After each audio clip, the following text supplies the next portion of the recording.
ನಮಸ್ಕಾರ, ನೀವು ನೋಡ್ತಾ ಇದ್ದೀರಾ ಶ್ರೀ ಮಾರಿಕಾಂಬಾ ಡಿಜಿಟಲ್ ಟಿವಿ. ನಾನು ಸೃಷ್ಟಿ ನಾಯ್ಕ್. ಉತ್ತರ ಕನ್ನಡ ಜಿಲ್ಲೆಯ ಕಾರವಾರ ತಾಲೂಕಿನ ಹಳಗ ಗ್ರಾಮದಲ್ಲಿ ಒಂದೇ ಮಳೆಗೆ ವಿದ್ಯುತ್ ಸಮಸ್ಯೆ ಗಂಭೀರ ರೂಪ ಪಡೆದಿದೆ.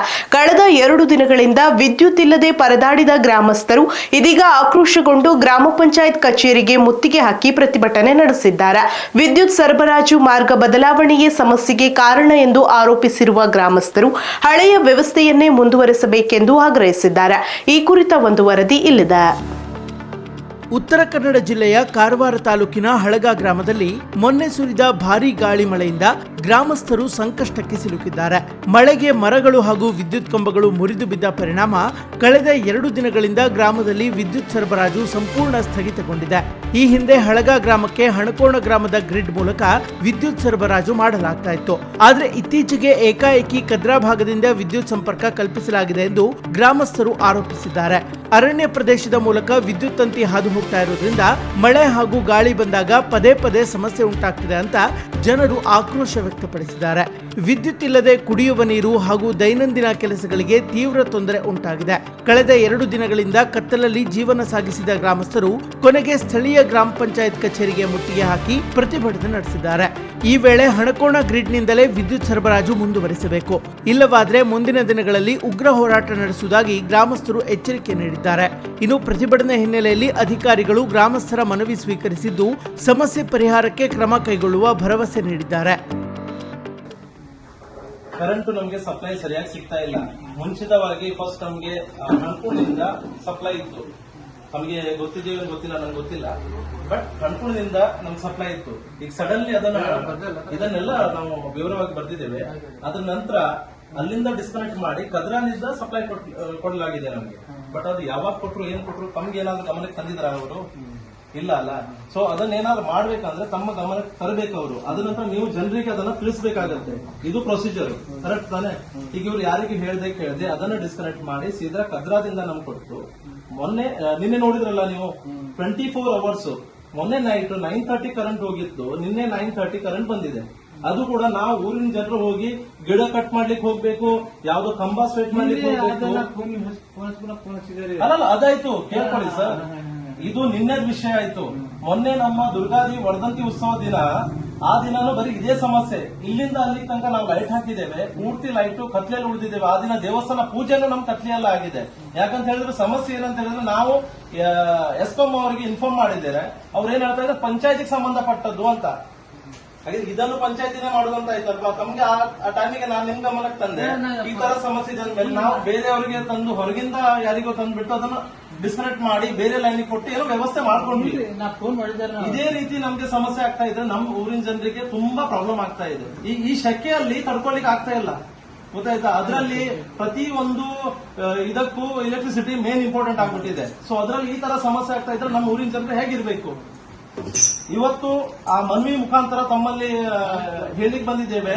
ಮತ್ತು ಮನವಿಯಲ್ಲಿ ಸ್ಪಷ್ಟವಾಗಿ ನಾವು ಲಿಖಿತವಾಗಿ ಬರೆದಿದ್ದೇವೆ. ಇದರಲ್ಲಿ ಏನಂತ ಹೇಳಿದ್ರೆ, ನಮ್ಗೆ ಮುಂಚೆ ಹಣಕೋಣದಿಂದ ಸಪ್ಲೈ ಇತ್ತು, ಅದೇ ತರ ಪುನಃ ನಮ್ಗೆ ಹಣಕೋಣದಿಂದಾನೇ ಸಪ್ಲೈ ಕೊಡಬೇಕು.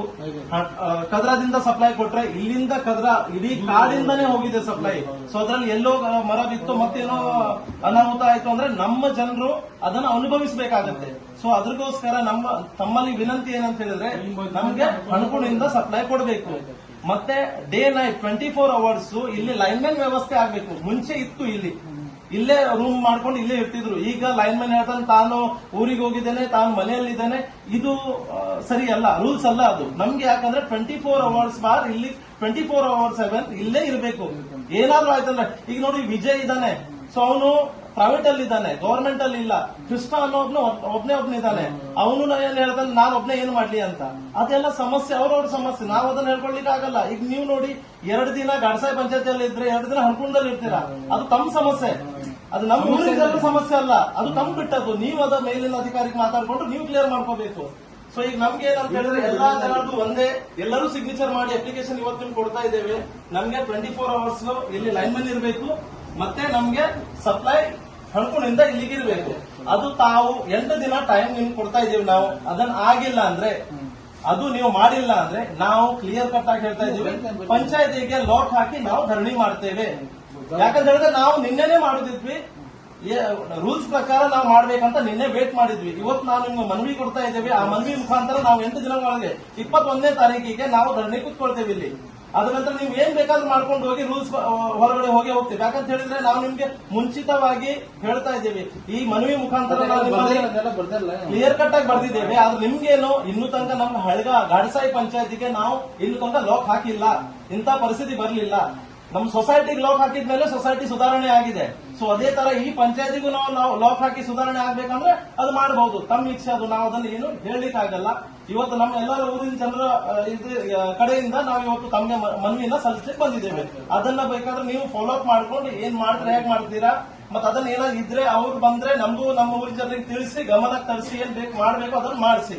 ಅದು ತಮ್ಗೆ ಬಿಟ್ಟದ್ದು ಸರ್. ಧನ್ಯವಾದ. ನಾನು ಹೊರಗಡೆ ಇನ್ನೊಂದು ಸೆಕೆಂಡ್ ಅಪ್ಲಿಕೇಶನ್. ಸೊ ನಮ್ಮ ಊರಿಂದು ಫಸ್ಟ್ ನೀರಿನ ಸಮಸ್ಯೆ ಆಗ್ತಾ ಇದೆ. ಇಲ್ಲಿ ವಾಟರ್ ಸಪ್ಲೈಗೆ ಫಸ್ಟ್ ಅರುಣ್ ಅವರು ಇದ್ರು. ಅರುಣ್ ಈಗ ರಿಟೈರ್ಡ್ ಆದ. ಅದ್ರ ನಂತರ ಪಾಪ ಅವನೇ ಬೆಳೆತಿದ್ದ. ಸೊ ಈಗ ಅರುಣ್ ಹೆಲ್ತ್ ಇಶ್ಯೂಸ್ ತುಂಬಾ ಗಂಭೀರವಾಗಿದೆ. ಅವನು ಗೋವಾದಲ್ಲಿ ಇದ್ದಾನೀಗ. ಇಲ್ಲಿ ಈಗ ನೀವು ಯಾರಿಗಾದ್ರೂ ವ್ಯವಸ್ಥೆ ಮಾಡಬೇಕು ನೀರ್ ಬಿಡ್ಲಿಕ್ಕೆ. ಯಾರಿಗೋ ತಂದ್ಬಿಟ್ಟು ನೀರ್ ಬಿಡುದು, ನಿಮ್ಗೆ ಬೇಕಾದಾಗ ಅವ್ನು ನೀರ್ ಬಿಡುದು, ಅವ್ನು ಬೇಕಾದಾಗ ಅವ್ನು ನೀರ್ ಬಿಡುದು, ಇದು ವ್ಯವಸ್ಥೆ ಅಲ್ಲ. ಮತ್ತೆ ಅದರಲ್ಲಿ ಕ್ಲಿಯರ್ ಕಟ್ ಆಗಿ ಹೇಳ್ತೇನೆ, ಆ ಏರಿಯಾ ಈ ಏರಿಯಾ ಯಾವ್ದು ಏರಿಯಾ ಆಗಲಿ ಏರಿಯಾ ವೈಸ್ ಟೈಮಿಂಗ್ ಇರಬೇಕು. ಈ ಟೈಮಿಗೆ ಇಂಥ ಟೈಮಿಗೆ ನೀರು ಬರುತ್ತೆ. ಇಲ್ಲದ್ರೆ ಆ ಟೈಮಿಗೆ ಕರೆಂಟ್ ಸಪ್ಲೈ ಇಲ್ಲ ಅಂತ ಹೇಳಿದ್ರೆ ಈ ಟೈಮಿಗೆ ನಿಮ್ಗೆ ನೀರು ಬಿಡಲಾಗುವುದು. ಈ ವ್ಯವಸ್ಥೆ ಪಂಚಾಯತಿಯಿಂದ ಆಗಬೇಕು. ಗೊತ್ತಾಯ್ತು ನಿಮ್ಗೆ? ಪಂಚಾಯತಿ ಇಲೆಕ್ಷನ್ ಆದ್ಮೇಲೆ ಈ ವ್ಯವಸ್ಥೆ ಅಲ್ಲ, ಮುಂಚಿತವಾಗಿ ಈಗ ನಿಮ್ಗೆ ಬಿಟ್ಟದ್ದು. ಯಾಕಂದ್ರೆ ಪಿಡಿಒ ಅಂದ್ರೆ ನೀವೇ ಇರೋದು, ಪಂಚಾಯತ್ ಆಫೀಸರ್ ಅಲ್ಲ ಸರ್. ನಾವು ನಿಮ್ಮನ್ನು ರಿಕ್ವೆಸ್ಟ್ ಮಾಡುದು. ಯಾಕಂತ ಹೇಳಿದ್ರೆ ಪಂಚಾಯತಿ ನಡೆಸ್ಲಿಕ್ಕೆ ಇರೋರು ನೀವು. ಈಗ ನಿಮ್ ಮುಖಾಂತರ ಈಗ ನೀವಿದ್ದೀರಂತ ನಾವಿದ್ದೇವೆ. ನಾವು ಪ್ರತಿಯೊಂದಕ್ಕೂ ನಿಮ್ಮ ಹತ್ರನೇ ಬರ್ಬೇಕಲ್ಲ. ಟ್ಯಾಕ್ಸ್ ಅಲ್ಲಿ ಪ್ರತಿಯೊಂದನ್ನು ಮೆನ್ಷನ್ ಮಾಡ್ತೀರಾ ತಾನೆ? ಪ್ರತಿಯೊಂದಕ್ಕೂ ನಾವು ಟ್ಯಾಕ್ಸ್ ಅನ್ನು ಕಟ್ತೀವಿ. ಸೊ ಅದಕ್ಕೋಸ್ಕರ ನಾವು ನಿಮ್ಮಲ್ಲಿ ರಿಕ್ವೆಸ್ಟ್ ಮಾಡೋದು, ಇನ್ನೊಂದು ಮನವಿ ನಾವು ಕೊಡ್ತಾ ಇದ್ದೇವೆ. ಅದು ನೀರಿಂದು ನಾವು ಯಾರಿಗೆ ಹೇಳ್ತೇವೆ, ಜನರು ಡಿಸೈಡ್ ಮಾಡ್ತಾರೆ. ಯಾವ 2-3 ಜನ ಹೆಸರು ಕೊಡ್ತಾರೆ. ಅದರಲ್ಲಿ ಯಾರಿಗಾದ್ರೂ ಒಬ್ರು ಡಿಸೈಡ್ ಮಾಡಿ ಅವನಿಗೆ 1-2 ಡೇಸ್ ಒಳಗಡೆ ನೀವು ನೇಮಕ ಮಾಡಬೇಕು. ನೀರಿನ ತುಂಬಾ ಕೊರತೆ ಆಗ್ತಾ ಇದೆ. ಗೊತ್ತಾಯ್ತಾ? ಈಗ 2 ದಿನ ಆಯ್ತು ನೀರು ಯಾರಿಗೂ ಸರಿಯಾಗಿ ಬಿಡ್ಲಿಲ್ಲ. ಕೆಲವೊಂದು ನಮ್ಮ ಇಲ್ಲಿ ಗುಣಿವಾಡದಲ್ಲಿ ಕೆಲವರು ಪೈಪ್ ಲೈನೇ ಇಲ್ಲ. ಆ ತರನು ಸಮಸ್ಯೆ ಆಗಿದೆ. ತಾವು ಅದನ್ನ ಏನಿದೆ ನೋಡಿ ಗಮನಕ್ಕೆ ತರಬೇಕು. ಇಲ್ಲಿ ಹೋಗುವಾಗ ಒಂದವೇ ರಸ್ತೆಯಲ್ಲಿ ಜನ ಅಲ್ಲೇ ನೀರು ತುಂಬಿಕೊಂಡು ಒಳಗಡೆ ಹೋಗ್ತಾರೆ. ಈಗ ಬಾಕಿದವರಿಗೆ ಎಲ್ಲರಿಗೂ ಮನೆಯಲ್ಲಿ ನೀರು ಬಂದಿದೆ, ಕೆಲವರಿಗೆ ಮನೆಯಲ್ಲಿ ನೀರೇ ಇಲ್ಲ. ಅಂದ್ರೆ ರೋಡ್ ಇಂದಾನೆ ತುಂಬಿಕೊಂಡು ಹೋಗ್ಬೇಕಂತ ವ್ಯವಸ್ಥೆ ಆಗಿದೆ. ಅದು ಏನಿದ್ದು ನೋಡ್ಬೇಕು ಸರ್. ಸುಮಾರು ವರ್ಷ ಆಯ್ತು. ಇವ್ರು ನೋಡಿ ASI ರಿಟೈರ್ಡ್ ಆಗಿ 8 ವರ್ಷ ಆಯ್ತು ಈಗ ಬಂದ್ಬಿಟ್ಟು. ಅವ್ರು ಬಂದಿದ್ದಾವಾಗಿಂದಾನು ಅದನ್ನೇ ನೋಡ್ತಾ ಇದ್ರು. ಈ ವಿಷಯ ಅದನ್ನೇ ಹೇಳ್ತಾ ಇದ್ರು ಅವರು. ಗೊತ್ತಾಯ್ತು ನಿಮ್ಗೆ? ಇನ್ನು ನಾವು ಯಾವ 1947 ಇದರಲ್ಲಿ ಇದ್ದೇವೆ. ಇನ್ನು ತನಕ ಆ ಕೊಡನ ರೋಡ್ ಹತ್ರ ತುಂಬಿಕೊಂಡು ಇದ್ರಲ್ಲಿ ತಲೆ ಮೇಲೆ ತಗೊಂಡು ಹೋಗುದು ಅದು ಸಮಸ್ಯೆ ಸರ್. ದೂರ ಆಗ್ಬಿಟ್ಟಿದ್ದೇವೆ. ಈಗ ಎಲ್ಲೋ ನಾವು ಮುಂದೆ ಬಂದಿದ್ದೇವೆ. ಸೊ ಇನ್ನೂ ನಮ್ಮ ಊರಲ್ಲಿ ಇದೇ ಪರಿಸ್ಥಿತಿ ಅಂದ್ರೆ ನಾವು ಹೊರಗಿನ ಜನರಿಗೆ ಏನ್ ಮಾತು ಕೊಡುವುದು? ಸೊ ಅದಕ್ಕೆ ತಮ್ಮಲ್ಲಿ ಅದು ಒಂದು ರಿಕ್ವೆಸ್ಟ್. ನೀವು ಸ್ಪಾಟ್ ವಿಸಿಟ್ ಮಾಡಬೇಕು, ನೋಡ್ಬೇಕು ಅದನ್ನ ಏನಿದೆ ಅದಕ್ಕೆ ಯಾವ್ದೋ ಅನುದಾನ ಇದ್ರೆ ಹಾಕೊಡ್ಬೇಕು. ಇಲ್ಲ ತಮ್ಮ ಹತ್ರ ಆಗುದಿಲ್ಲ ಅಂದ್ರೆ ನೀವು ನಮ್ಗೆ ಹೇಳಬೇಕು. ಇಲ್ಲ ನಾವು ಮಾಡಿಸ್ತೇವೆ ಅದನ್ನ. ಆಯ್ತಾ? ಇದನ್ನು ನಾನು ನಿಮ್ಗೆ ಗಮನಕ್ಕೆ ತರಲಿಕ್ಕೆ ಹೇಳ್ತಾ ಇದ್ದೆ. 2 ಅಪ್ಲಿಕೇಶನ್ ಇದ್ದಾವೆ. ಸ್ವಲ್ಪ ಹೊರಗಡೆ ಬನ್ನಿ, ಅಲ್ಲೇ ಕೊಡ್ತೇವೆ ನಿಮ್ಗೆ.